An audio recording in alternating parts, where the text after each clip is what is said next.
আপনার কি মন চায় না যে আপনি দাদা ডাক শুনবেন? আপনার কি আব্বু আল্লাহর কসম কাটে কত মন চায় না? হ্যাঁ, বুঝতে তো পারবেন। আহা, চুল তো আপনার পেয়ে গেছে, বয়স তো বেড়ে গেছে। আমারও তো বয়স 25-26 বছর হয়ে গেছে। সবাই কমেন্ট ওদিক দিয়ে ভয়েস বিয়ে শাদী করেও ছাল মেরে গেছে। আমি এক লাইভ স্ট্রিম পর্যন্ত করতে পারতেছি না, পোলা বানে এনে কমেন্ট করে ফাটাই ফেলতেছে, ভাই বিয়ে করবেন কবে? বিয়ে হয় না কেন? আমি বিয়ে শাদী করবো না। আচ্ছা ঠিক আছে, মেয়ে তো দেখি তা তুই যেভাবে করিস ও কোয়েন না, আমি লাইভ স্ট্রিমে রয়েছি, ও কোয়েন না। হ্যাঁ বুঝেছি, যেটা করবেন ওইটাই সঠিক, আপনি যেটা করবেন ওইটাই সঠিক। ঠিক আছে, তাহলে রেখে দিলাম আব্বু।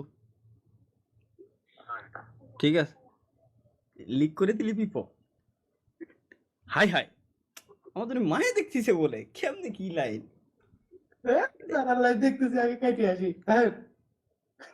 না মানে কি বলবো গাইস, আসলে মানে এরাই আসলে।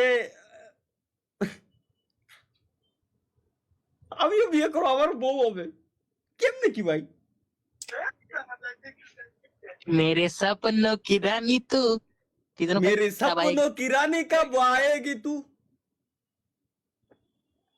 আসলে আমার বউ হবে কেমনে সম্ভব ভাই? কেমনে আমি বিয়ে শাদী করবো? বিয়ে শাদী করতে হবে ভাই, আসলে কিছু করার নাই। যাক, আব্বু থেকে আসলে কনফার্মেশন নিয়ে নিছি, আর কোনো টেনশন নাই। মানে খুব শীঘ্রই আশা করি মনে হয় হয়ে গেলেও যাইতে পারে।